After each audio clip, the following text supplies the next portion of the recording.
sleep. So it's going to be another one of those videos where you don't really need to watch it.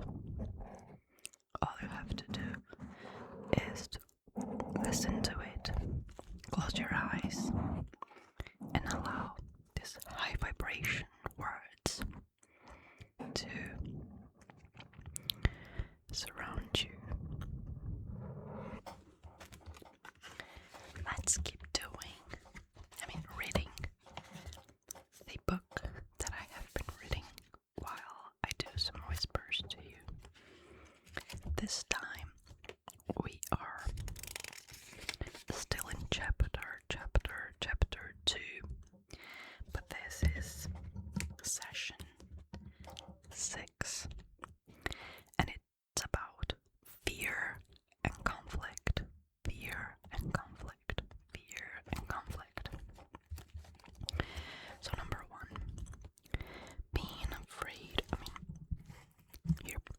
Being afraid seems to be involuntary, something beyond your own control.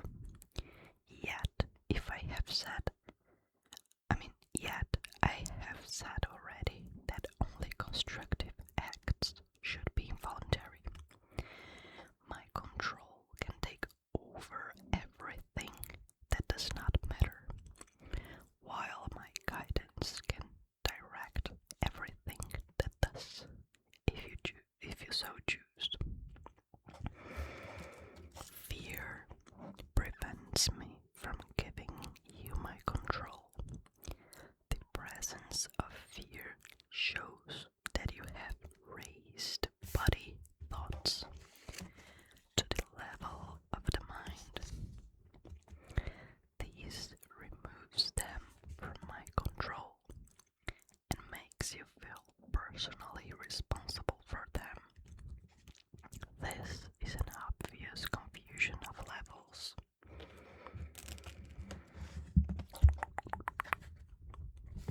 Number two. I do not foster level confusion, but you must choose to correct it.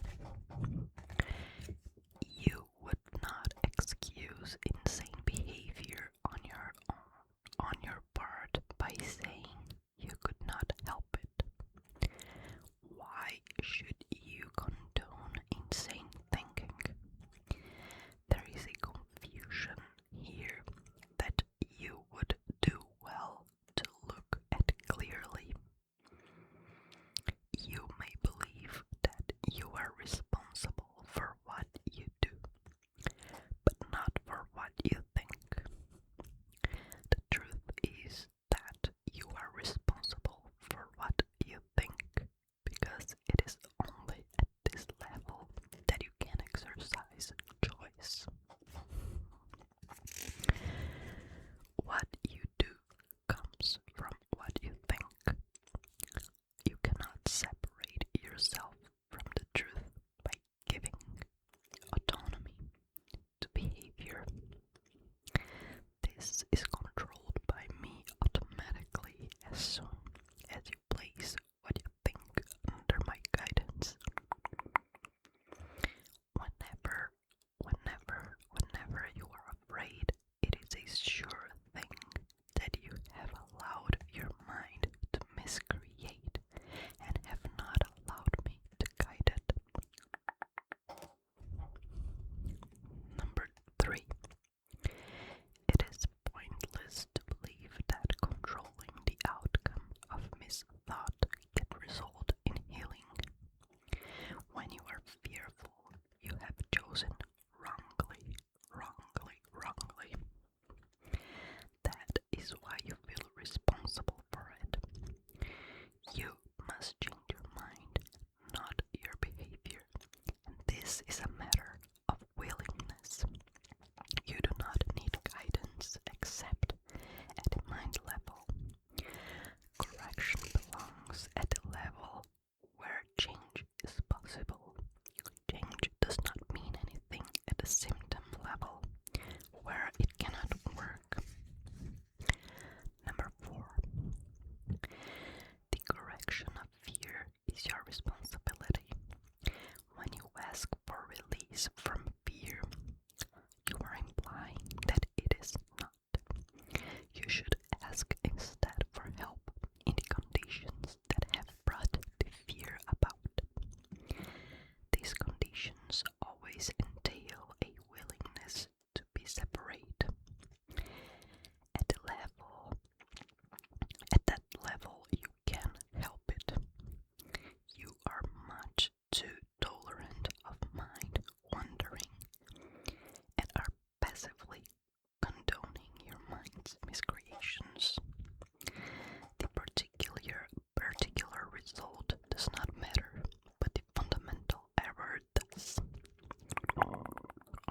was my stomach, I'm sorry. The correction is always the same. Before you choose to do anything, ask me if your choice is in accord with mine. If you are sure that it is, there will be no fear. And by the way, for those who are arriving now in the channel, usually this whisper videos,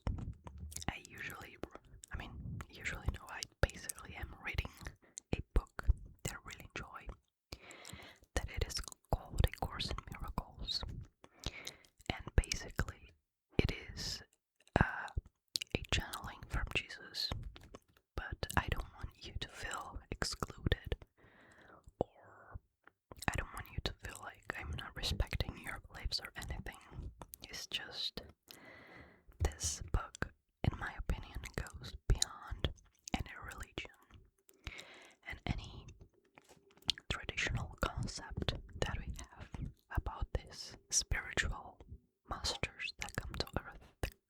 So this book is basically about love. So when it says he or I, usually it's about Jesus, okay? Number 5.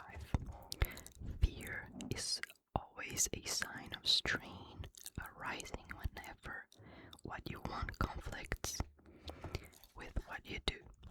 This situation arises in 2 ways. First, you can choose to do conflicting things either simultaneously or successively.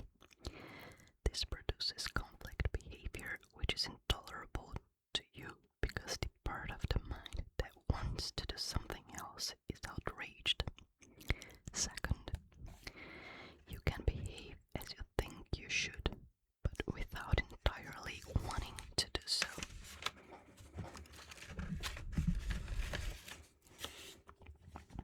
This produces consistent behavior but entails great strain. In both cases, the mind and the behavior are out of accord, resulting in a situation in which you are doing what you do not wholly want to do. Wholly, it's W-H-O-L-L-Y, okay? This arouses a sense of coercion that usually produces rage, and projection is likely to follow. Whenever there is fear, it is because you have not made up your mind. Your mind is therefore split, and your behavior inevitably becomes erratic. Correcting at the behavioral level can shift the error from the first to the second type, but will not obliterate the fear. I'm just changing signs. Number 6. It is possible to reach a state in which you bring your mind under my guidance without conscious effort, but this implies a willingness that you have not developed as yet. The Holy Spirit cannot ask more than you are willing to do. The strength to do comes from your undivided decision. There is no strain in doing God's will as soon as you recognize that it is also your own. The lesson here is quite simple, but particularly apt to be overlooked. I will therefore repeat it, urging you to listen. Only your mind can produce fear. It does so whenever it is conflicted in what it wants, producing inevitable strain because wanting and doing are discordant. These can be corrected only by accepting a unified goal. Number 7. The first coercive step in undoing the error is to know first that the conflict is an expression of fear.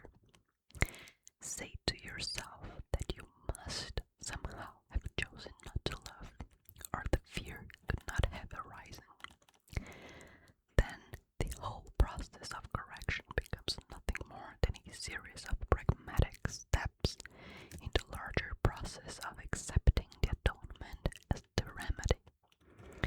These steps may be summarized in this way.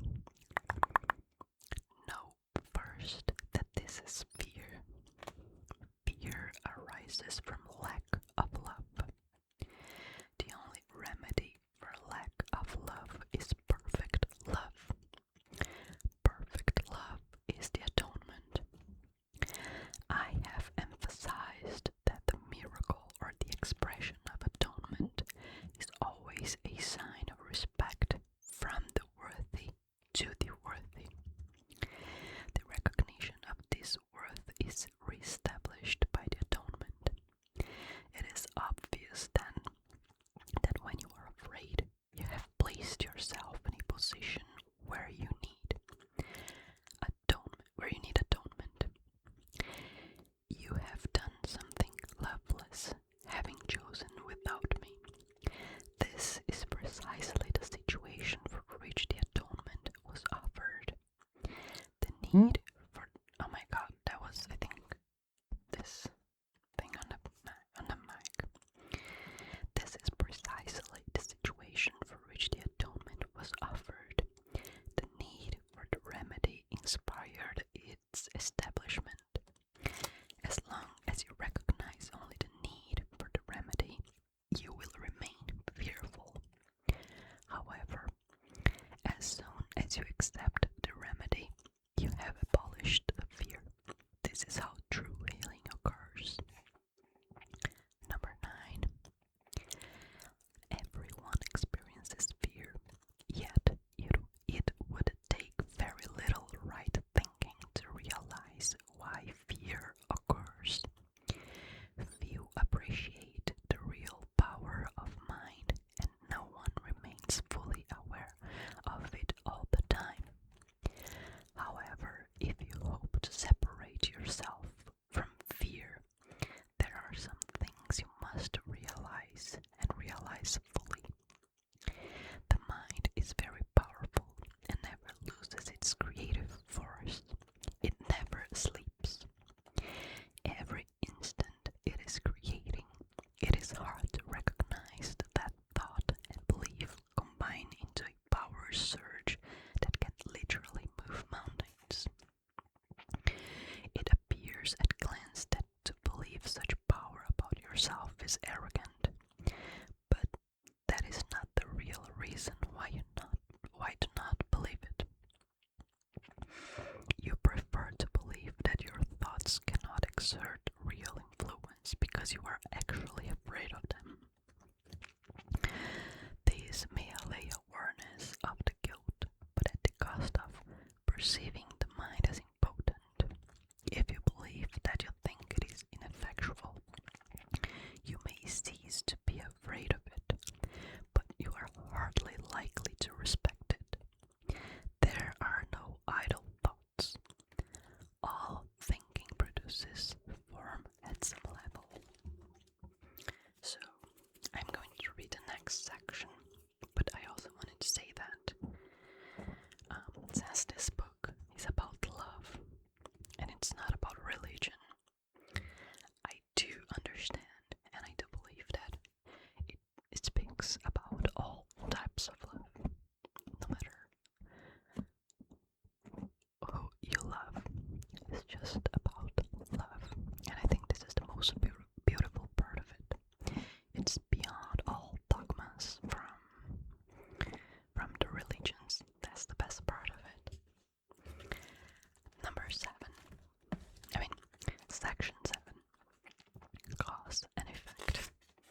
focus of this course.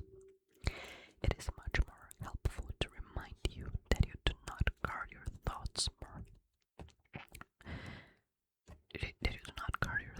carefully enough. You may feel that at this point it would take a miracle to enable you to do this, which is perfectly true. You are not used to miracle-minded thinking, but you can be trained to think that way. All miracle workers need that kind of training. Number 2, I cannot let you leave your mind unguarded, or you will not be able to help me. Miracle working entails a full realization of the power of thought in order to avoid miscreation. Otherwise, a miracle will be necessary to set the mind itself straight, a circular process that would not foster the time collapse for which the miracle was intended. The miracle worker must have genuine respect for true cause and effect as a necessary condition for the miracle to occur.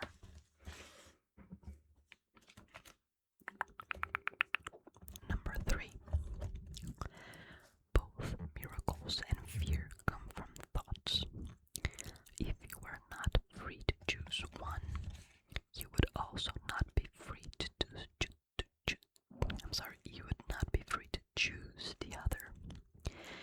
By choosing the miracle, you have rejected fear, if only temporarily. You have been fearful of everyone and everything. You are afraid of God, of me, and of yourself. You have misperceived or miscreated us and believed in what you have made. You would not have done this if you were not afraid of your own thoughts. The fearful must miscreate because they misperceive creation. When you miscreate, you are in pain. The cause and effect principle now becomes a real expeditor, though only temporarily. Actually, cause is a term properly belonging to God, and his effect is his Son. It entails a set of cause and effect relationships totally different from those you introduce into miscreation. The fundamental conflict in this world, then, is between creation and miscreation. All fear is implicit in the second, and all love in the first. The conflict is therefore one between love and fear. Number 4. It has already been said that you believe you cannot control fear because you yourself made it, and your belief in it seems to render it out of control. Yet, any attempt to resolve the error through attempting the mastery of fear is useless. In fact, it asserts the power of fear by the very assumption that it need to be mastered. The true resolution rests entirely on mastery thought through love. In the interreign, however, this sense of conflict is inevitable, since you have placed yourself in a position where you believed in the power of what does not exist. Number 5. Nothing and everything cannot coexist. To believe in one is to deny the other. Fear is really nothing, and love is everything. However, light enters darkness, the darkness is abolished. Whenever light enters darkness, the darkness is abolished. What you believe is true for you. In this sense, the separation has occurred, and to deny it is merely to use denial inappropriately. However, to concentrate on error is only a further error. The initial corrective procedure is to recognize temporarily that there is a problem, but only as an indication that immediate correction is needed.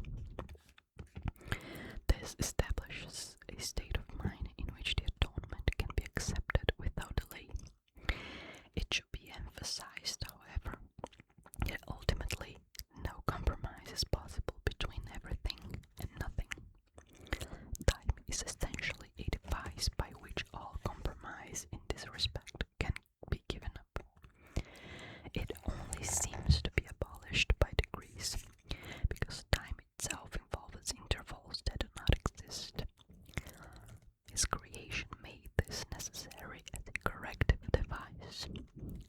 The statement, "For God so loved the world that he gave his only begotten Son, that whosoever believeth in him should not perish but have everlasting life," needs only one slight correction to be meaningful in this context. He gave it to his only begotten Son. Number 6, it should especially be noted that God has only one Son. If all his creations are his sons, every one must be an integral part of the whole sonship. The sonship, in its oneness, transcends the sum of its parts. However, this is obscured as long as any of its parts is missing. That is why the conflict cannot ultimately be resolved until all the parts of the sonship have returned. Only then can the meaning of wholeness in the true sense be understood. Any part of the sonship can believe in error or incompleteness if he so chooses. However, if he does so, he is believing in the existence of nothingness. The correction of this error is the atonement. Number seven. I have already briefly spoken about readiness, but some additional points might be helpful here. Readiness is only the prerequisite for accomplishment. The two should not be confused.